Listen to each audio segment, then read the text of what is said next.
Mana bunaqa salafon tashlab, ustidan mana pok tashlaysizlar. Keyin ustidan staj qilib chiqsangiz, polni issiq tutib beradi mana bu penoplast. Mana xuddi shunaqa tagiga salafon tashlab, ustidan pok tashlaysizlar. Mana bu pokni salafondan keyin tashlasangiz, salafon pastdan namlik chiqishini tutib beradi. Bu issiqlikni yaxshi chiqarib beradi tashqi nimaga, ya'ni betonga. Uyingizni polini chopli pol qilmasangiz ham salafon tashlab, ustidan penoplast tashlab, pokka deyiladi. Penoplast tashlab, keyin ustidan stяжка qilsangiz, pastdan chiqayotgan namni oldini oladi. Issiq tutib beradi polingizni. Mana bunaqa pokka. Mana bunaqa tashlab, birinchi salafon tashlab, keyin ustidan mana shu pokni tashlab, ustidan stяжка qilsangiz, issiqlikni tutib beradi. Hozir mana shu uyni 3 blok razmerida, mana 1, 2, 3 blok razmerida shlaka blokni tagiga salafon tashlab, polni krugovoy mana shu tuproq to'ldirganmiz. Mana o'zi ko'rsataman. Mana bunaqa betondan keyin 1, 2, 3 qator shlaka blok terilgan edi. Mana bu yerga bir qator loy blok mana orasiga terilgan ekan. Naryoqda 3 qator mana terilgan shlaka blok polni. Ana shu uyning ichini 3 qator betondan keyin 3 qator shlaka blok razmericha salafon tashlab, tagi bilan polni krugovoy tuproq to'ldirganmiz mana. Hozir bundan keyin chopli pol bo'lmaydi bu. Chopli pol bilasizlar, hozir kun sayin energiya narxi oshib ketyapti. Salafon tashlab, ustidan pokni tashlab, ana penoplastni tashlab nima qilamiz? Stяжка qilib chiqamiz. Hozir men sizlarga ko'rsataman qanaqa bo'lishini. Mana bunaqa salafon tashlab, ustidan mana pok tashlaysizlar. Keyin ustidan stяжка qilib chiqsangiz, polni issiq tutib beradi mana bu penoplast. Hozir mana bu tomoniga salafon tashlamaganmiz.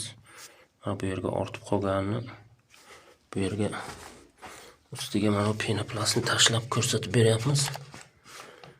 Shunaqa qilib stяжка qilsangiz, mana bu chiziqgacha keladi. Stяжка mana shuncha bo'ladi. Mana shuncha. 5-6 sm stяжка bo'ladi. Mana bu penoplast issiq tutadi. Pastdan namni oldini oladi, nam chiqishini oldini oladi. Mana bu salafon namni qaytaradi, bu issiqlikni beradi. Mana xuddi shunaqa tagiga salafon tashlab, ustidan pok tashlaysizlar.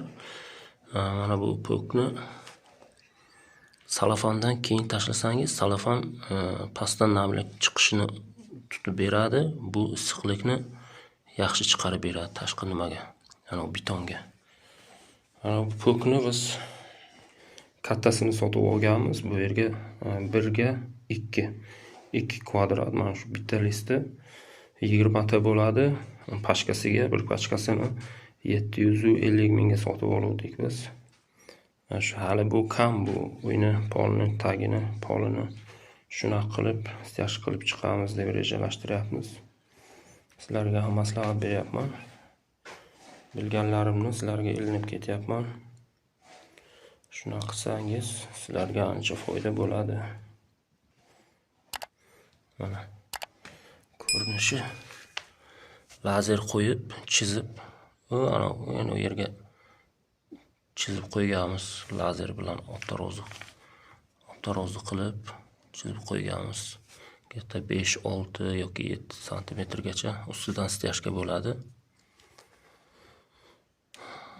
Yaxshi bo'ladi, xudo xohlasa shuna qilsangiz.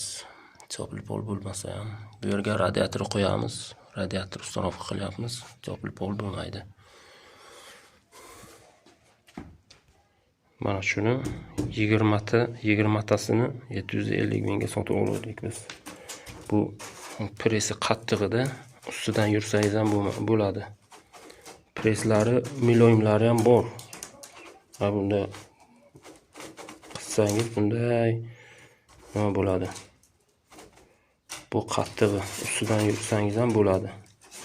Unaqa sakrab yurmaysiz-ku, lekin yurib, bemalol ustidan chiqib istashga qilsangiz bo'ladi.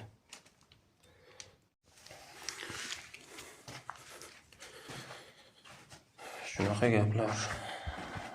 Bu uyga stroyka